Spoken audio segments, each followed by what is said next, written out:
Due to a company-wide restructuring, your position as head of inventory forecasting is being eliminated. My name is Joel Thompson. I was 49 when Aloha Builders let me go. You know, it's a strange thing. Walking into a room not knowing your life is about to change. I've seen my fair share of layoffs, reorganizations, and shiny new initiatives, but never from this side of the table. I never saw this coming, but as I stepped into the third-floor conference room of Aloha Builders, with its ocean-facing windows and sterile white walls, I just knew. Ariana Tipper, the HR rep with her precise bun and tablet tucked tight under one arm, didn't meet my eyes right away. She motioned to the seat across from her like we were about to discuss vacation accrual or a 401k adjustment. I sat, smoothing the front of my short-sleeve button-down, the one with subtle pineapple prints I thought might add some levity to the morning. "Joel," she began, "thank you for coming up on short notice." I gave her a nod. "Sure thing." She cleared her throat. "We're eliminating your position, and it is effective immediately." I was in shock. I couldn't ask any questions. I wanted to, but I didn't ask her why they thought eliminating the one department that had never missed a quarterly target was a great idea. I just sat there, hands folded on the table. Ariana paused, as if waiting for me to protest. 17 years, I said quietly. 17 years in a 2-minute script.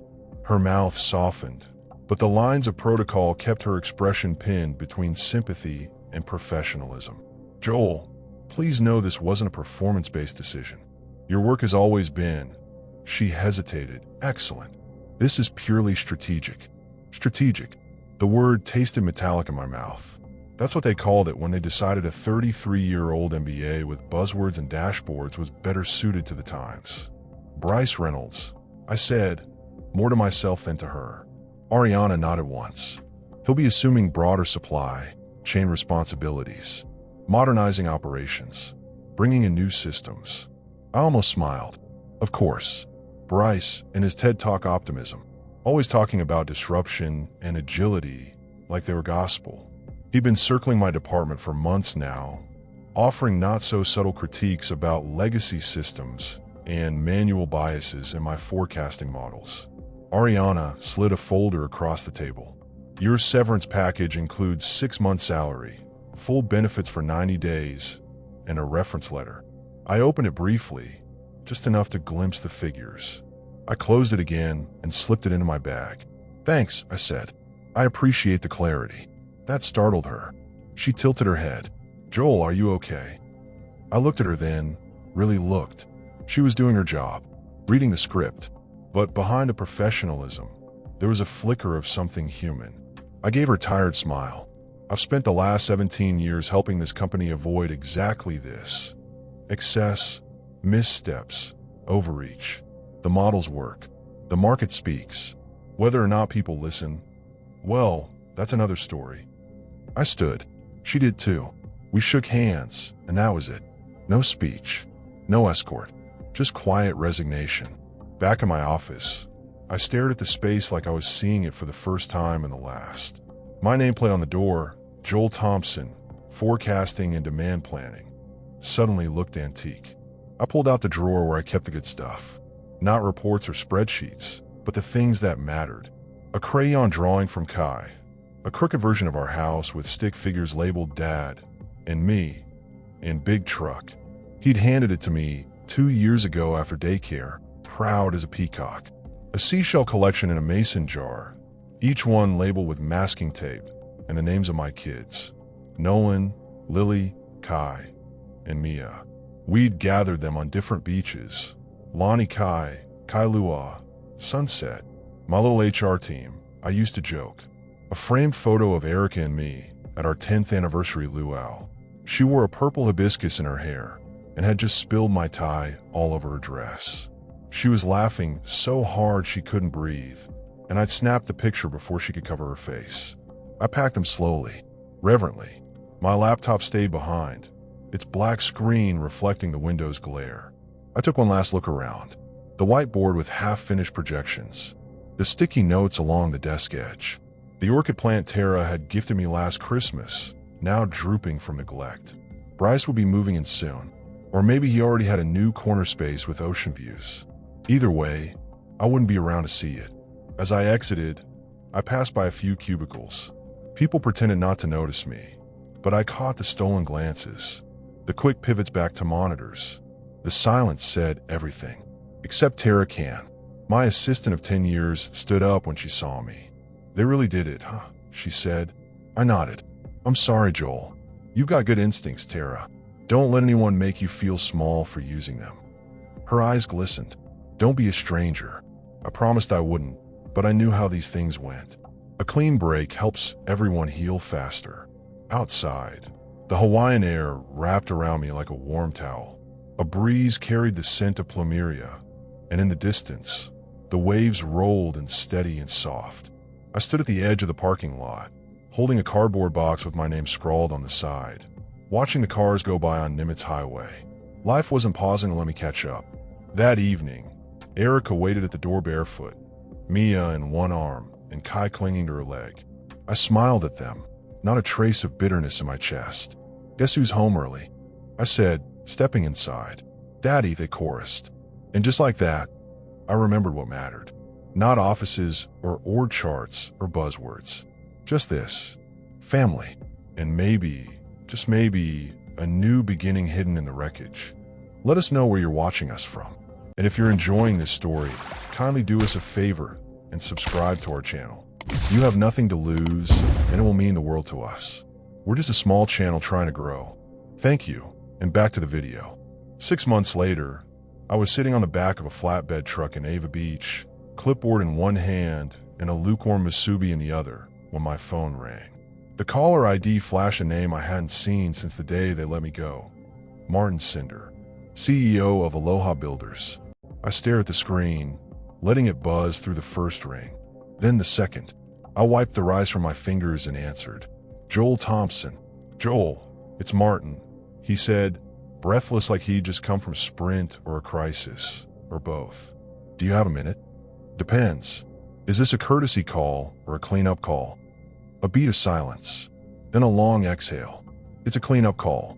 I stood, walked to the edge of the gravel lot behind the contractor's office, and leaned against the chain-link fence. The afternoon sun made the asphalt shimmer like a mirage. "Go on," I said. "There's no easy way to say it," Martin began, "so I'll just say it. We've got $7 million worth of inventory we can't move. Steel beams, tile shipments, stuff that should have been spread over a 2-year build plan. Bryce ordered it all in 6 months. My stomach dropped, but my voice stayed even. Based on the post-recession boom he was forecasting, yes, which I flagged wouldn't happen until at least Q4 this year. Possibly later, if at all. Another pause. "You kept your forecast records?" "Of course I did. Every scenario, every variable. Time-stamped, archived, and backed up twice. You know how I work." I heard the familiar rasp of his hand running through his thinning hair. "We need them. Desperately." I walked back toward the truck, the weight of the moment settling over me. Martin, Bryce had access to those models. I offered him full continuity when I left. He called them pre-AI artifacts. "I know," Martin muttered. I didn't want to believe it, but he overrode every red flag, told the board your models were too conservative, that we'd miss the boom if we didn't act fast. "And now the boom's a bust," I said. He didn't argue. "We've got 3 warehouses backed up, contractors screaming about delays, and a CFO who's one more bad quarter away from pulling the fire alarm. Can I send someone to pick up your files?" "No need," I said. "I'll email you a secure link by tonight." Martin sighed. "Thank you, Joel. Really, I know this doesn't fix what happened, but it's not about fixing it," I said. "It's about not letting it get worse." After I hung up, I sat on the edge of the truck bed and watched a crane swing overhead, dangling a pallet of roofing sheets. Around me, construction sounds buzzed, drills, nail guns, laughter. The small contractor I was working with didn't have the resources Aloha Builders did, but they had something else: common sense. They listened. I pulled out my laptop that night after the kids were in bed. Erica sat beside me on the couch, her head resting on my shoulder, a rerun of Hawaii 5-0 playing quietly in the background. "You okay?" she asked. I nodded. Martin called. "Aloha's in trouble." "How bad?" "7 million bad." She whistled low. "And they want you to save them." "Just my old data. I'm not stepping back in." "Yet," she said gently. I smiled. "Don't get ahead of me." I logged into my archive drive and pulled up the folder. Q3, Q4 forecast projections, 2023 to 2024. Inside were the layered reports, core models, market trend overlays, risk-adjusted scenarios. Bryce had mocked the use of scenario modeling, claiming it lacked agility. But the agility he praised had turned into chaos when the market cooled and no one showed up to build luxury condos. One of the models, run last April, had predicted a 60% slowdown in imported tile demand by Q1 2024. Another had flagged surplus risk if structural steel orders were placed ahead of municipal approvals. Every warning was there in black and white. I uploaded the files, encrypted them, and sent the link to Martin with a short note. All models attached. Last update, April 14th, 2024. These projections remain accurate based on current market behavior. 20 minutes later, my phone buzzed with a reply. Martin Cinder. "Joel, this is gold. We're going to use it to run emergency corrections. I'll keep you posted." I closed the laptop and leaned back into the couch. Erica muted the TV. "You're still helping them, even after what they did." "It's not about them," I said. "It's about the people downstream. The contractors, warehouse guys, clients. They're the ones stuck with the fallout." She took my hand, gave it a squeeze. "Just don't get sucked back in." "I won't," I said. But even as I said it, a small voice inside me whispered, "This isn't over yet." The next morning, my inbox had already filled with messages. Tara had emailed me. Subject line, "I knew you were right." Jake Nakamura, the warehouse manager, copied me on a thread showing photos of tile pallets blocking the fire exits. And then there was one from a name I hadn't seen since my exit interview. "Bryce Reynolds. Heard you're back in the mix. Careful where you stick your nose, Joel. You had your time." I stared at the email for a long minute. Then I deleted it. Because if Bryce thought this was about ego, he still didn't understand the first rule of forecasting. It's never about proving you're right. It's about making sure the people who rely on you don't suffer when others get it wrong. The elevator ride to the 26th floor of the Pacific Rise building was quiet except for the soft hum of the lift and the sound of my breathing. I'd been here 100 times before, leadership meetings, quarterly reviews, strategy updates, but never like this. Never as a former employee walking into a boardroom with the sole purpose of proving the man who replaced me had sunk the ship.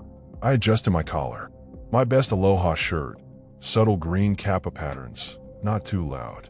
I wanted to look like myself. Not a consultant, not a politician. Just Joel Thompson, now 50, a man who used to know every bolt and beam in Aloha Builder's inventory model like the lines on his own palm. The boardroom hadn't changed. Still sterile, still too cold from overcompensating air conditioning. But the faces around the glass table were different. More suits than I remembered.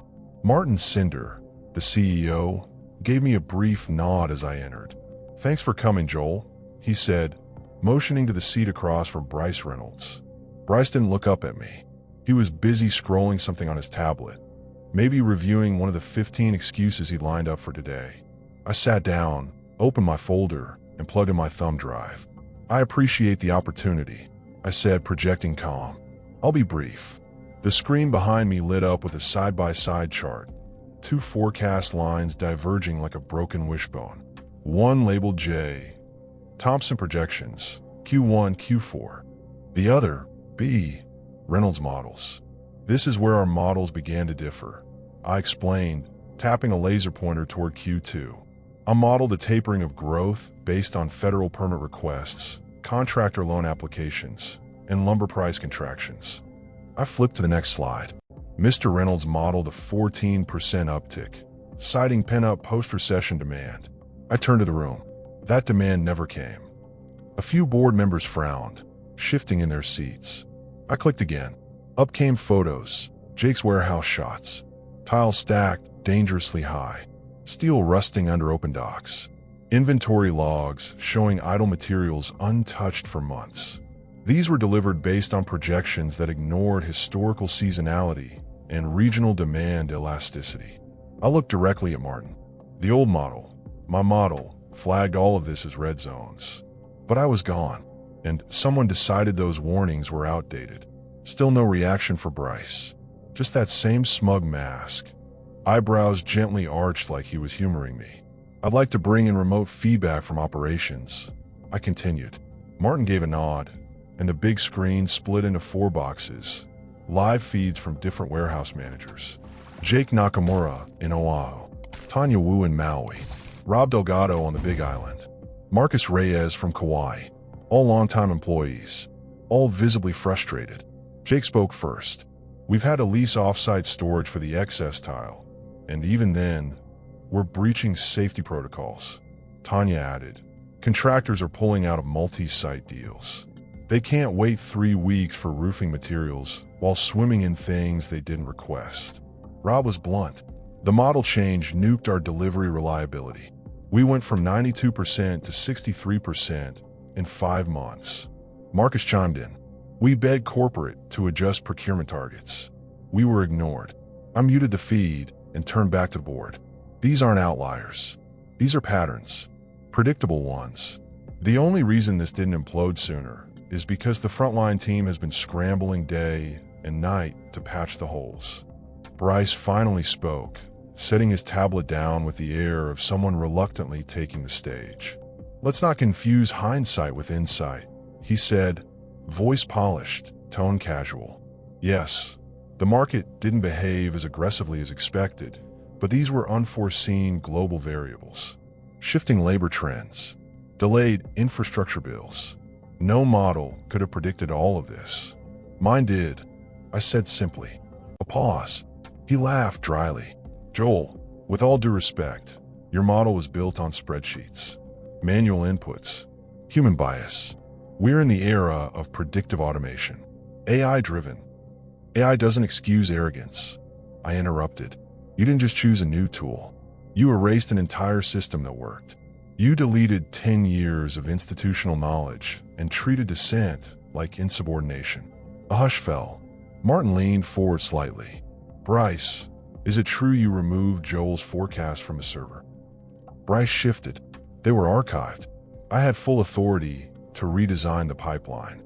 Did you also rewrite performance evaluations for the warehouse teams? Asked a board member, Janice Liu, VP of Finance. No, he faltered. I provided updated metrics to reflect new operational goals. They show 60% performance drops, she said. That doesn't look like innovation. That looks like sabotage. Bryce's confidence cracked. He opened his mouth, but Martin raised a hand. I've seen enough, Martin said. He looked around the room. Unless anyone disagrees. Silence. Then he turned to Bryce. Effective immediately, your employment with Aloha Builders is terminated. Bryce stood up slowly, eyes wide, like he couldn't believe it was happening. You're making a mistake, he said. This is reactionary. You're punishing forward thinking because it didn't conform to. Close the door on your way out, Martin said. Bryce left. No slamming, no yelling, just silence as the door clicked shut. I exhaled. Martin looked at me, expression unreadable. You were right. I didn't smile. I wasn't here for vindication. Now what? I asked. He leaned back. Now we figure out how to clean up this mess. He paused. And we'd like your help. I glanced at the board. Some hopeful eyes. Some still skeptical. We can talk, I said. But I already knew the answer. Because rebuilding a broken structure, that's always been my specialty. I stared out over the ocean from our lanai, mug of Kona coffee cooling in my hands. The surf rolled in gentle and steady, indifferent to boardroom politics and 7-figure disasters. Out here, none of it mattered. But in the back of my mind, the offer from Martin Cinder clung to me like sea mist on skin. VP of Operations, he'd said, like it was the natural next step. Like I hadn't just spent 6 months enjoying the first full breaths I'd taken in 17 years. I was 50, not 31. I had a wife who liked to watch the sunrise beside me. I had 4 kids who didn't care what my title was as long as I showed up for breakfast. And yet, are you seriously thinking about it? Erica's voice cut gently through the quiet. I turned. She stood barefoot in the doorway, one of Kai's scribbled coloring pages in her hand. A family of stick figures, me holding a blueprint, smiling. Dad fixes broken buildings, it read. Martin called again this morning, I said, voice low. Wants a decision by Friday. She stepped onto the lanai and sat beside me, tucking her leg beneath her. And I don't know, I admitted. I spent years holding the place together. I liked the work, even when it was hard. But I also remember the nights I missed Lily's recitals, the days I picked up Kai half an hour late, the time I promised Nolan a beach day and spent on a call instead. Erica was quiet for a while, her hand resting on my knee. Joel, the kids don't remember any of that. They remember you helping them with school projects and doing that volcano science experiment in the kitchen. You've always tried to be present. I laughed softly. We're still finding baking soda in the tiles. But you've changed too, she added. You slowed down. You found rhythm. I just don't want to lose that. You don't owe that company your piece. I nodded. She was right. She always was. But then Kai came bounding out the door, shirt half-tucked, cheeks sticky with jelly.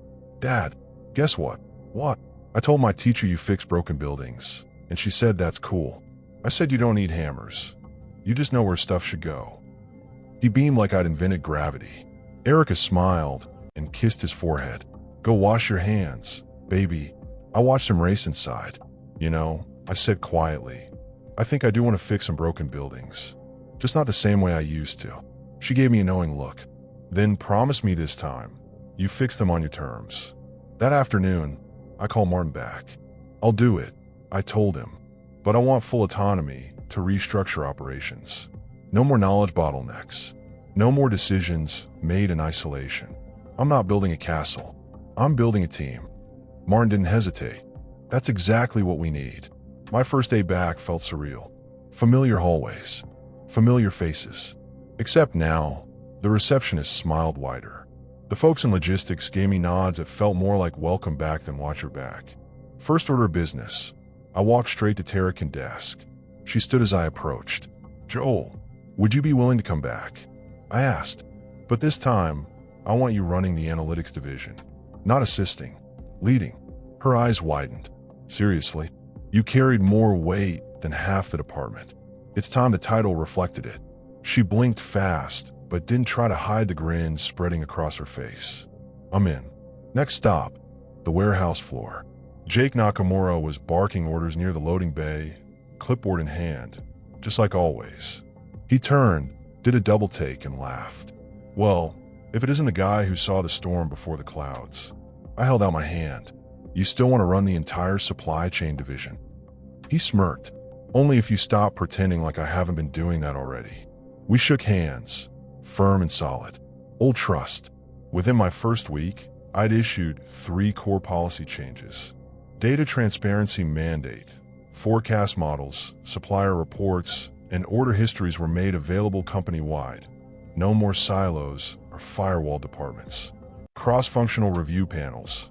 No major order could move forward without buy-in from at least 3 departments: procurement, logistics, and operations. Group wisdom over individual brilliance. Knowledge retention protocol. Institutional knowledge had to be documented, tested, and shared. No more losing entire systems just because one person left. There was resistance, of course. Some execs liked the old hierarchy. But Martin had my back, and more importantly, the results came fast. Lead times dropped, customer complaints dipped, and slowly, trust returned. At home, things shifted too, but in the right ways. I still made breakfast, still did the school drop-offs when I could, still helped Lily rehearse her lines for the school play, and cheered Nolan on from the sidelines during his soccer matches. Erica and I had a new rhythm, lighter but grounded. And every time Kai brought home another drawing of me holding blueprints or Lily made a Lego version of a warehouse with Dad's office written above it, I remembered why I said yes. Because fixing broken buildings wasn't just about steel and schedules. It was about people, about making sure the right pieces were connected and the right voices were heard. This time, I wasn't just forecasting numbers. I was forecasting trust. And this time, I was damn sure I'd get it right. Saturday mornings used to mean spreadsheets and vendor calls.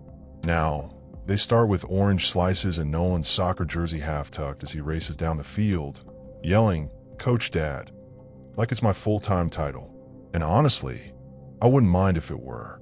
After stepping in as VP of Operations, my days became a balance beam.